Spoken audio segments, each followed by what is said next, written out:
मंगलवार का व्रत सुख, सम्मान, यश व पुत्र प्राप्ति के लिए अति उत्तम है।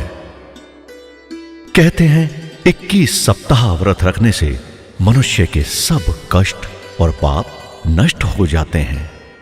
जो भी मंगलवार का व्रत रखता है उसको मंगलवार के दिन गुड़ और गेहूं का भोजन एक बार करना चाहिए।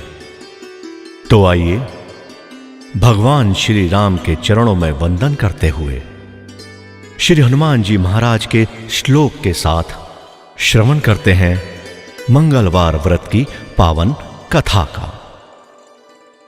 श्री गुरु चरण सरोज रज, निज मन मुकुरु सुधारी।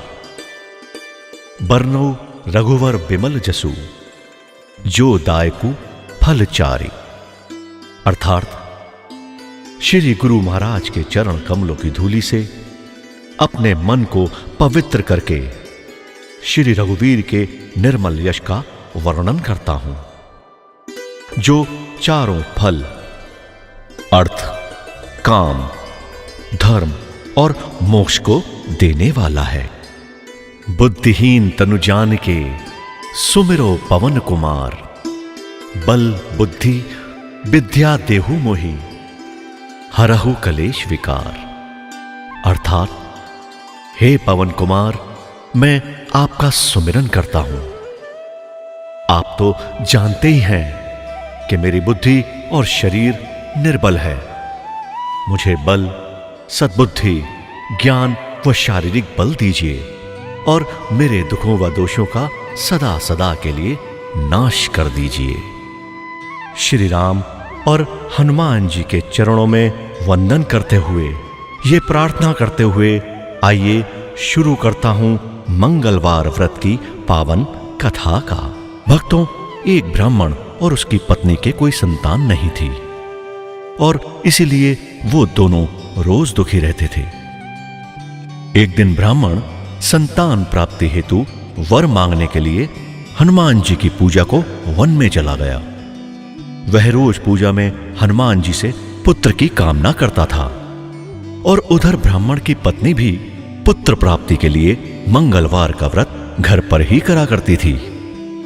एक बार वह किसी और व्रत के कारणवश हनुमान जी का भोग नहीं बना सकी, इसलिए हनुमान जी को भोग भी उस दिन नहीं लगा। उसने तभी यह फैसला किया कि मैं अब अगले मंगलवार तक कुछ नहीं खाऊंगी और हनुमान जी का भोग लगाकर ही कुछ ग्रहण करूंगी। उसने ऐसा ही किया। वह पूरे सप्ताह भूखी रही। अगले मंगलवार के दिन वह बेहोश हो गई। हनुमान जी उसके इस सेवा भाव को देखकर अति प्रसन्न हुए और उसको दर्शन देकर बोले कि मैं तुम्हारी भक्ति भावना से बहुत खुश हूं, इसलिए तुम्हें एक सुंदर पुत्र हेतु वर देता हूं, जो तुम्हारी बहुत सेवा करेगा। ऐसा ही हुआ। ब्राह्मणी को पुत्र रतन की प्राप्ति हुई। ब्राह्मणी बहुत खुश हुई। उसने बालक का नाम मंगल रखा। कुछ दिनों बाद ब्राह्मण जब वन से घर आया तो उसने देखा कि एक छोटा सा बालक वहां खेल रहा है।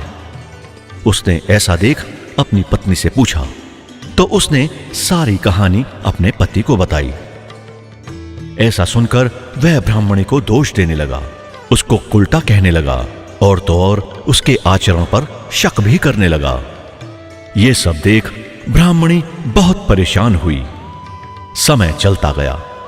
एक दिन ब्राह्मण की पत्नी ने उसको कुएं से पानी लाने को कहा और उसको मंगल को भी साथ ले जाने को कहा। ब्राह्मण मंगल को कुएं पे साथ ले गया और मंगल को कुएं में फेंक दिया। कुएं से पानी भरकर ब्राह्मण जब घर लौटा तो उसकी पत्नी ने पूछा कि मंगल कहां है। इतना कहना था कि मंगल घर के अंदर ही दौड़ता दौड़ता आ गया। यह देख ब्राह्मण का आश्चर्य का ठिकाना नहीं रहा। उसी रात ब्राह्मण को हनुमान जी ने स्वप्न में दर्शन दिए और ब्राह्मण को बताया कि मंगल मैंने ही तुम्हारी पत्नी को दिया है। यह देख ब्राह्मण की खुशी का ठिकाना नहीं रहा। उसने अपनी गलती स्वीकारी और दोनों खुशी खुशी जीवन व्यतीत करने लगे अपने पुत्र मंगल के साथ। जी हां, कहते हैं मंगलवार व्रत की कथा जो सुनता है या सुनाता है उसको यश, सम्मान व दुनिया के सारे सुख हनुमान जी महाराज देते हैं। जी हां भक्तों, मंगलवार के दिन व्रत करने वाले मंगलवार व्रत कथा का श्रवण करें। उसके बाद श्री हनुमान चालीसा का पाठ 1 बार, 11 बार या 21 बार भी कर सकते हैं। हनुमान जी के चालीसा के बाद आप हनुमान जी की आरती करें। तत्पश्चात हनुमान जी को बूंदी के लड्डू, चूरमा या फल आदि का भोग लगाएं। उस भोग का प्रसाद रूपी वितरण सभी भक्तों को करें और हनुमान जी का भोग स्वयं भी ग्रहण करें। और हां भक्तों, इस दिन आप बजरंग बाण और हनुमान सोठा का पाठ करके भी हनुमान जी की कृपा प्राप्त कर सकते हैं। भक्तों, मंगलवार के दिन व्रत रखने वालों को कुछ विशेष बातों को जरूरी याद रखना होता है। जैसे कि मंगलवार के दिन जो लोग व्रत रखते हैं उन्हें भूलकर भी नमक का सेवन नहीं करना चाहिए। इस दिन बालों का और नाखूनों का काटना भी अशुभ माना जाता है।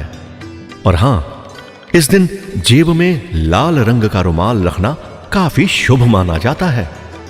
यदि आप इस दिन हनुमान जी के फोटो के सामने चमेली के तेल का दीपक जलाते हैं तो हनुमान जी बहुत ही प्रसन्न होते हैं और अपने भक्तों को मनचाहा फल देते हैं। इतना कहते हुए हनुमान जी के एक श्लोक के साथ मैं अपनी वाणी को विराम देता हूं।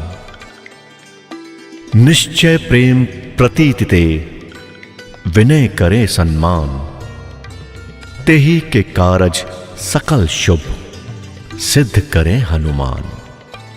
अर्थात जो भी राम भक्त हनुमान जी के सामने पूरी श्रद्धा भाव से संकल्प लेकर श्री हनुमान जी महाराज से प्रार्थना करता है, विनती करता है, तो हनुमान जी महाराज अपने उस भक्त के सभी कार्यों को पूरा करते हैं, उसके सारे संकट हर लेते हैं, सारे मनोरथ सिद्ध करते हैं।